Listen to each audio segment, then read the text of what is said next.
And ahead of this game, I sat down with Brendon McCullum and we spoke about the excitement that has followed his appointment.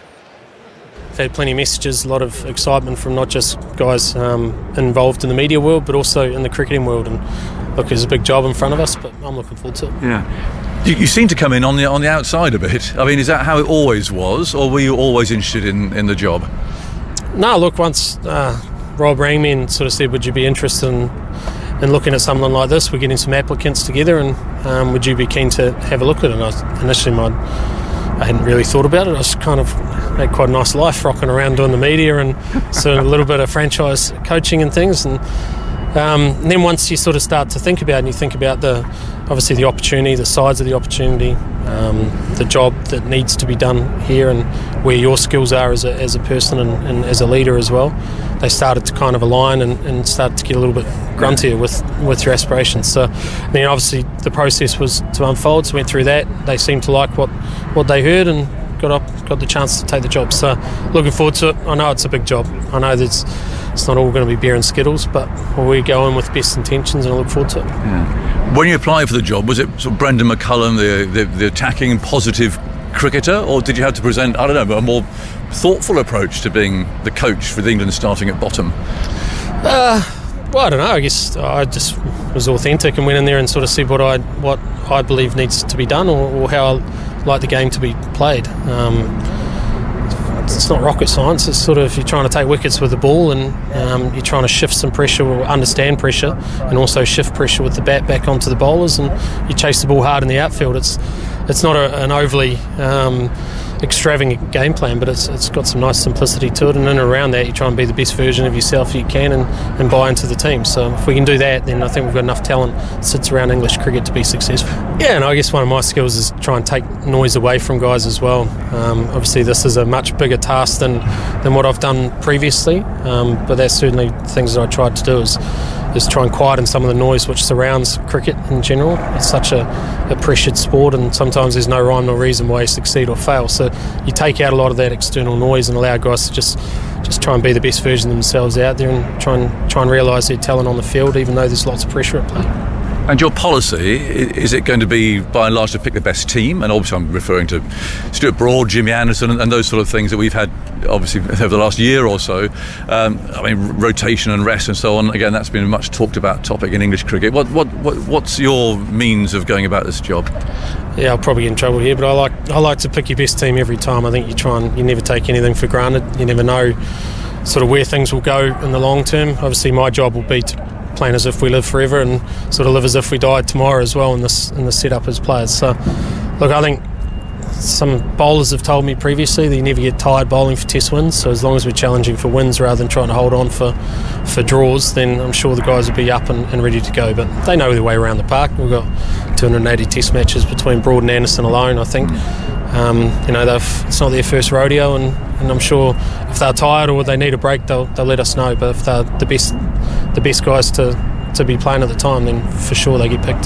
They've had successful careers together. There might be times where it may not have been, the combination might not have been quite as good as what everyone had hoped, but there's circumstances around that too. Sometimes you might not have got enough runs. You might have been bowling in the most benign conditions and things might not have been quite right. So I'm certainly not against picking them together, no. And do you see it as kind of baby steps to start? I mean, England are bottom of the ladder and they hardly win a game at the moment. So, I mean, is it literally day by day, match by match?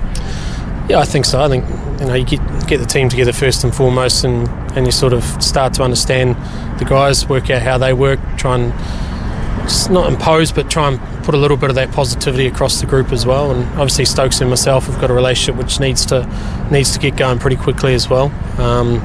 So once we do that, then I think we're able to build from there. But I'm under no illusions, it's a big job, but it's a good time to take over. Everyone's ready for change, everyone's ready to do things slightly differently, and I think that's where my skills sit. Yeah. How well do you know Ben Stokes? Not that well. I know him, obviously I've played against him a number of times, and I've followed him from afar.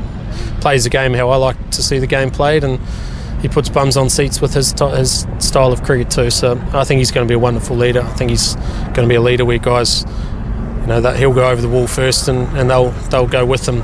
My job will be to make sure that we're consistent with what we're doing in behind the scenes, and we've still got enough of a leadership layer around him as well to ensure that the younger guys are able to go at the same pace that he wants to go. Yeah. And do you need to protect Ben Stokes? We talk about Botham and Flintoff and the impact that captaincy had on the way that they played the game and their form.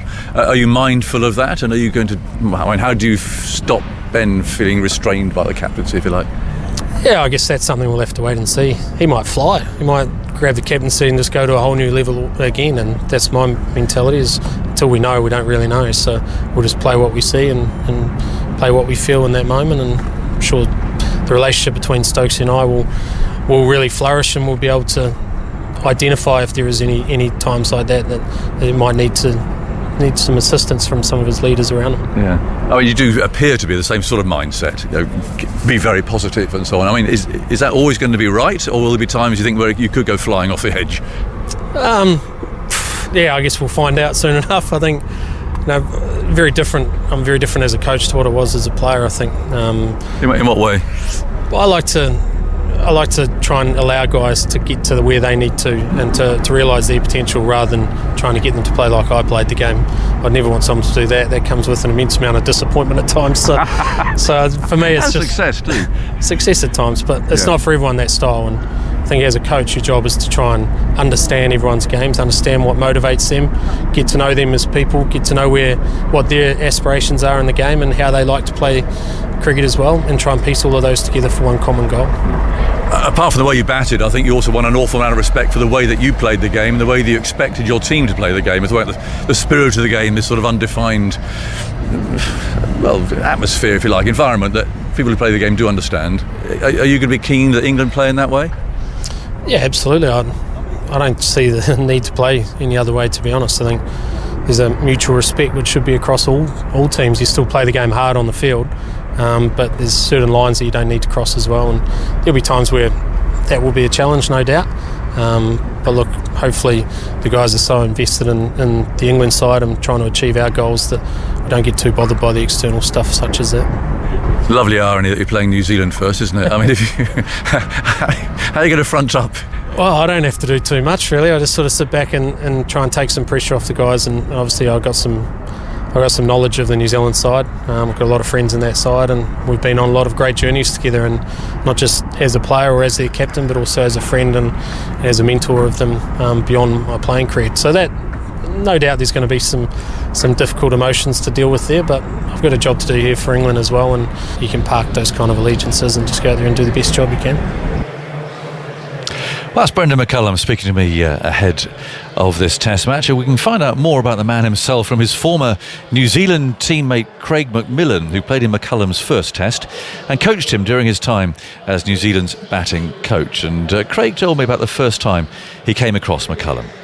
A long time ago, we were playing a domestic competition in New Zealand, and this young kid had rocked up, actually, because I was sponsored by Gunnar Moore, the bat company, and he was sponsored by them as well, and they'd sort of, I think they'd been told to go and have a look at a couple of my bats. So we were sort of halfway through a game, and then this young punk just rocked up with bleached hair and spiked up hair and a bit of attitude and a bit of sass, and all of a sudden he's looking at my bats in my bag, and it's like, who the hell are you? Where have you come from?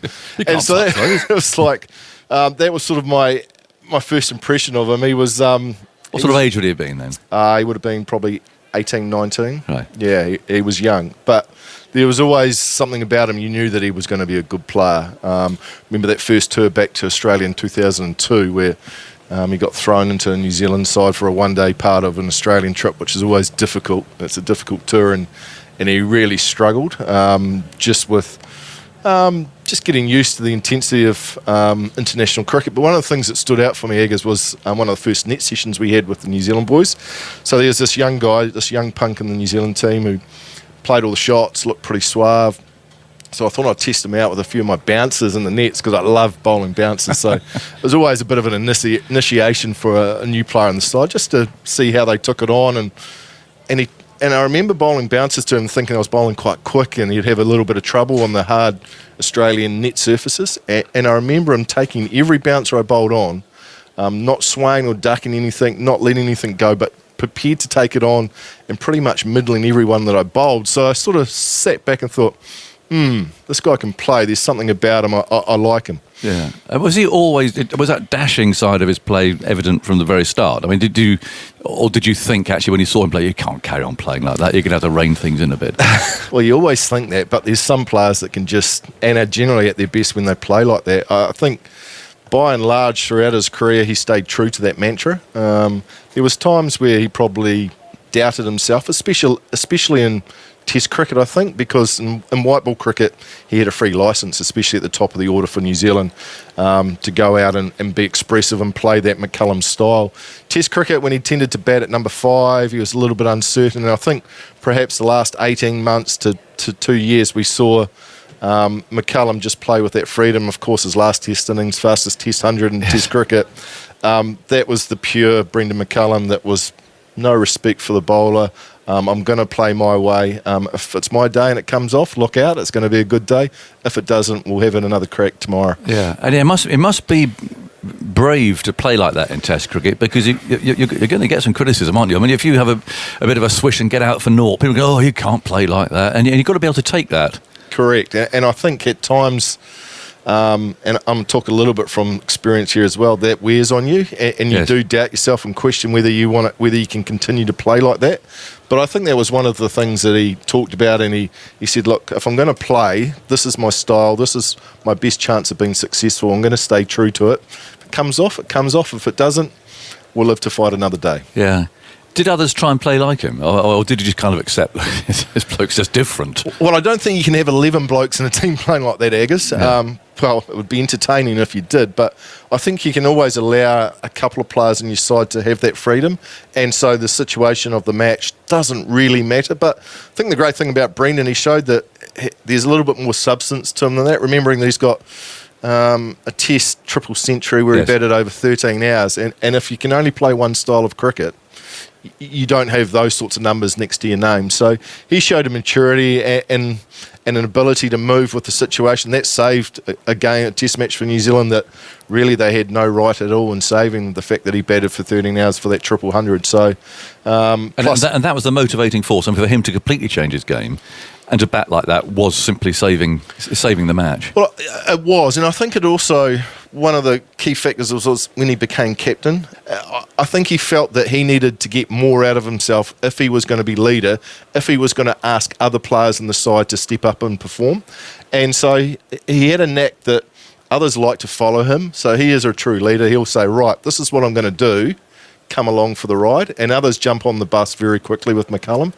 And I saw that in the changing room, that 2015 World Cup, which was an amazing time for New Zealand cricket, and just the momentum we got throughout that tournament with Baz, with the way he played at the top of the order, which set a real tone.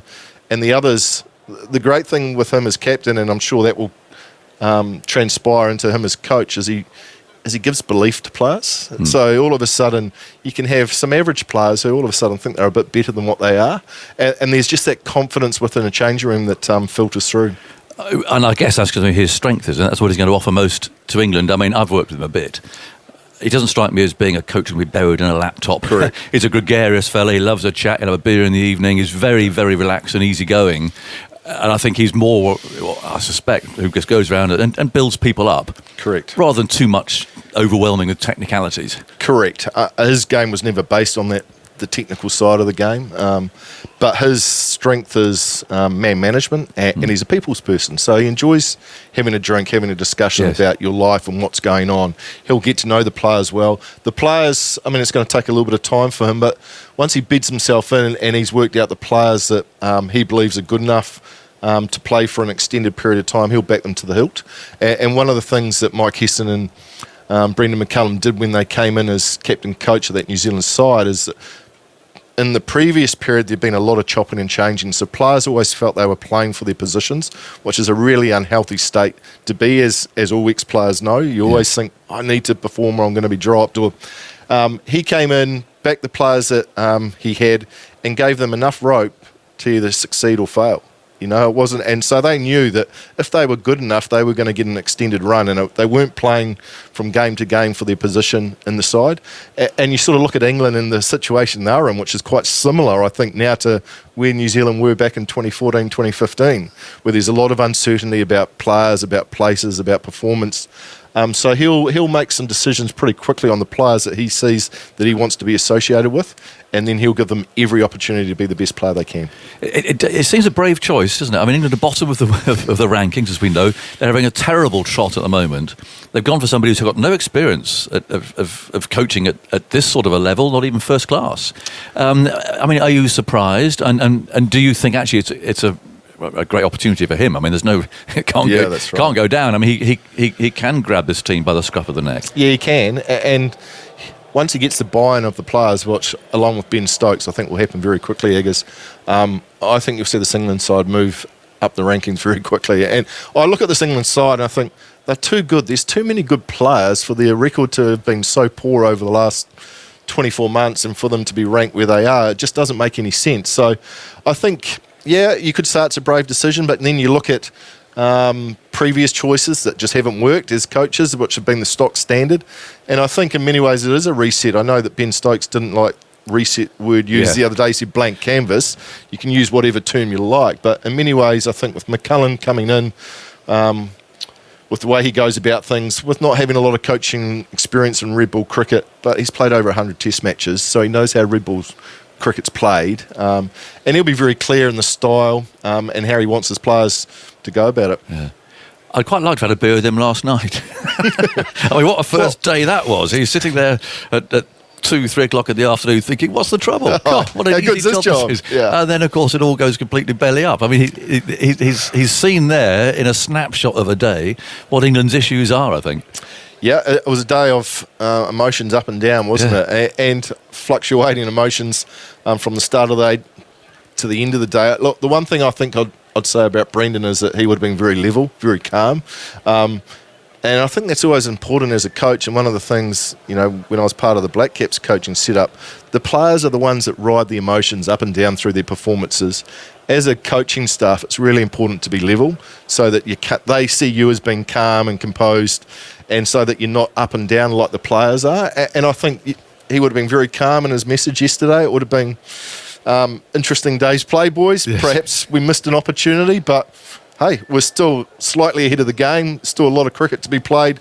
Let's make sure we're a bit better tomorrow and we do this. He would have been very clear, he would have been very calm, and that's what you'll get with him. You won't get any ranting or raving. That's the last thought. You New Zealanders are very proud about your sport, aren't you? Rugby and cricket, you really are.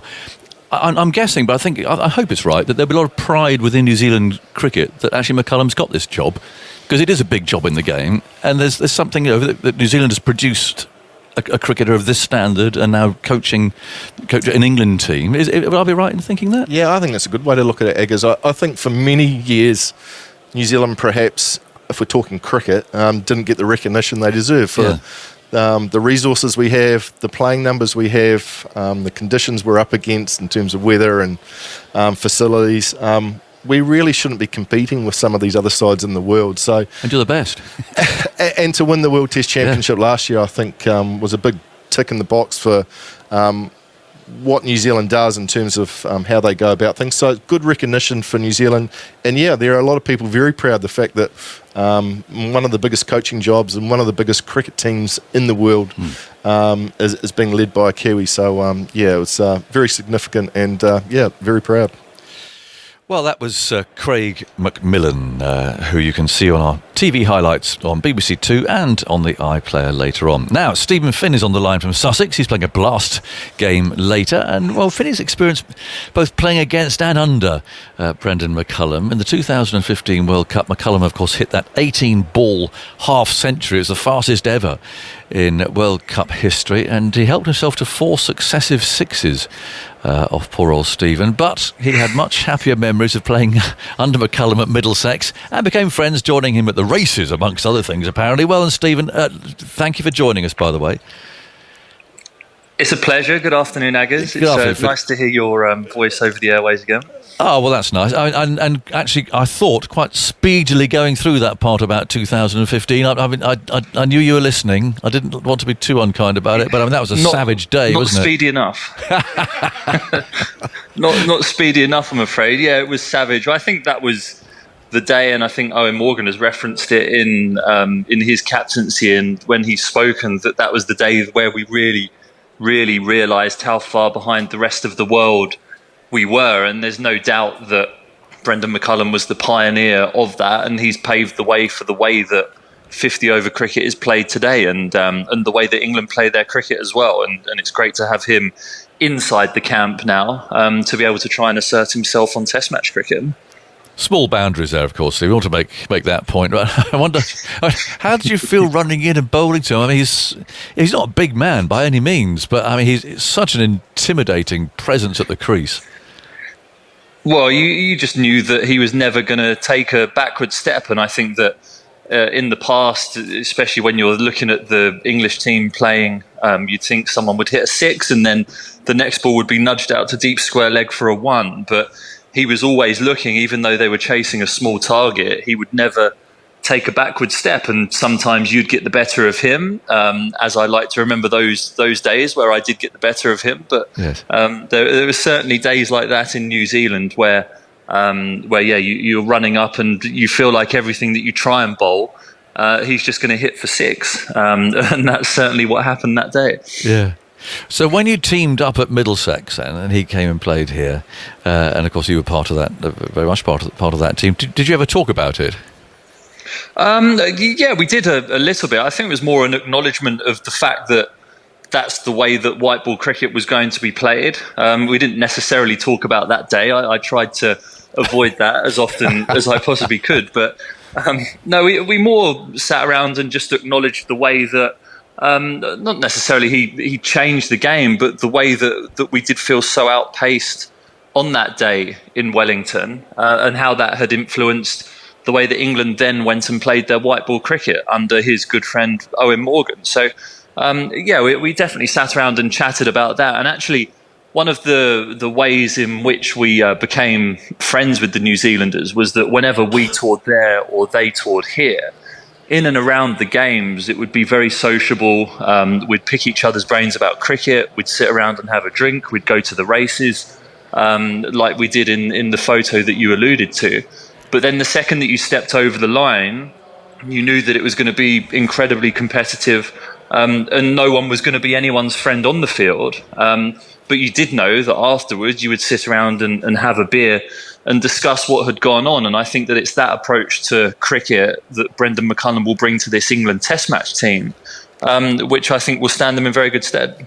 Yeah, it's interesting because we haven't really touched on that side of it so far when talking about McCullum and the manner in which he played the game and he expected his team to play the game. And we often talk about the spirit of the game up here, and that line is impossible really sometimes to absolutely identify where it lies. But when it comes to McCullum and New Zealand, you know exactly what side of the line they are on, and I suspect he'll bring that influence to the England team as well. Yeah, absolutely. And I think that influence is already there from the way that those series were played. From when I started playing against New Zealand in 2013 onwards, those series were always played in that spirit, super competitive on the field, but friendly off of it. And I think that that's a nice way to play cricket. And actually, when you create that environment within a team, that's when I think you get the best out of the players, because there is so much scrutiny and pressure on the players anyway, because of the amount of analysis, the amount of TV cameras that are at games. It's so important that when you do have opportunities to remove your mind from playing cricket, that you do that. And Brendon is an expert at doing that. And I think that that's something, again, as a coach, I know he encouraged his players to do it as a captain, whether it was playing golf, whether it was finding other interests. And I think that that's something that he'll bring to this team, because as an England team, there's a lot of scrutiny, there's a lot of pressure. And I think that his job, or part of his job, will be to try and alleviate as much of that pressure as possible and free people up to play their best cricket. Yeah, and that's the last thought, Stephen. I mean, is it wrong to assume that because you see the gung-ho, swashbuckling, attacking batsman, that's actually what he's going to be like as a coach? We've talked about the way Ben Stokes plays his cricket, and you can see obviously great similarities between the two that we see out in the middle when a game is being played. But actually, is he more, I don't know, restrained and calm and thoughtful actually in the dressing room, and the influence that he'll have on his players? Yeah, absolutely. I'd say that even though sometimes it may have looked gung-ho when he was batting, there was always an element of calculated risk. And I think that that's such an important thing to have when you play in that manner, that you have that calculated risk about the way that you play. And I see that with Ben Stokes. The way that he advances down the wicket, the way that he set those attacking fields yesterday. He wanted to try and stack the odds as firmly in his favour as he possibly could. And I always got the feeling that Brendon McCullum was doing that when he played. And I think that also it's not necessarily encouraging the team to go out there and play in that swashbuckling, aggressive manner. I think it's about picking the right personnel for the different spots, which I think that he will do, and encouraging them to be the best versions of themselves in those roles. Because you look at the development of someone like Kane Williamson, Tim Southey, Trent Boult under his leadership. He's encouraged them to become the best versions of themselves and has produced and influenced some really, really great cricketers there that aren't necessarily in that swashbuckling mould, but he definitely helped forge those players. So hopefully he can get his teeth into the young players that we've got now, and even a few of the old ones too. They've showed some willingness to try and learn and get better under his leadership, and that will help English cricket produce a team that everyone can be proud of, like New Zealand were of the team that he ran and captained. Good luck in the blast tonight, Finney. Are you loose? Thank you. Hopefully not 4 sixes in a row tonight. Well, I'll be watching, so I hope so. We'll be keeping. You're the senior pro down there, aren't you? By years.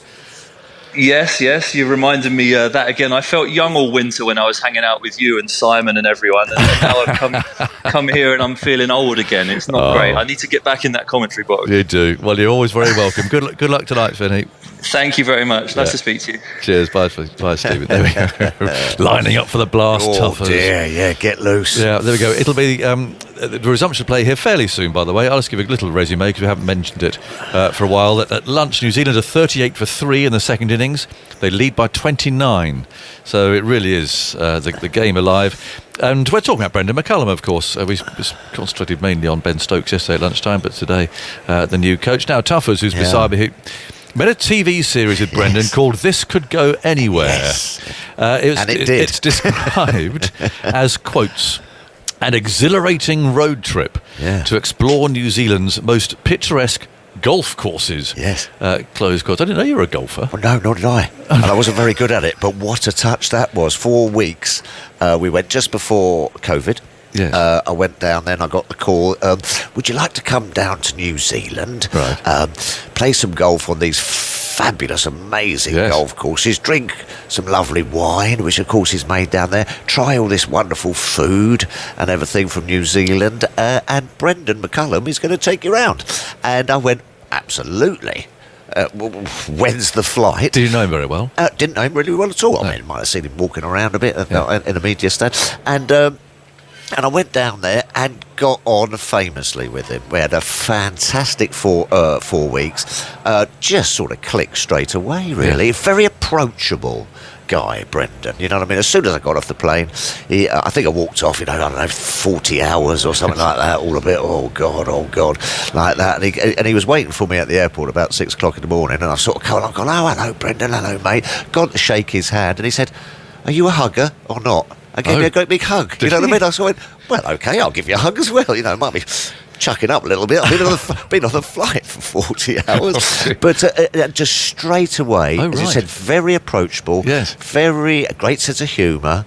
But I was just listening there as well, very calm. You know what I mean? I'm one of those guys that makes you feel calm and makes you feel good about yourself and not sort of like, I'm a bit worried about this and a bit worried about that. I was a little bit... Which you can be sometimes. Well, yes, right, yes. You can be a bit anxious. Yes, that's right. And he's got that ability. And I was just listening there to Craig McMillan. He said, what will happen is that at the end of the day, they'll walk in and Brendon will go, well, I think we've missed an opportunity there, boys, but not to worry. Another day. Yeah, come back tomorrow. This is what we should have done, and let's do that. Anyway, good luck. Have a nice trip, and off we go. A very sort of level-headed kind of guy. Yes. For such a positive kind of guy. Hasn't got a backward step in him. No. But then some of those guys could be a little bit raw, can't they? But he sort You're of... on the road together for a month. For a month. It was wonderful. Played some of the most beautiful golf courses over there. I was a little bit disappointed, though, that I was the one that had to jump off the tallest building in Auckland, get thrown out of a plane over Lake Taupo,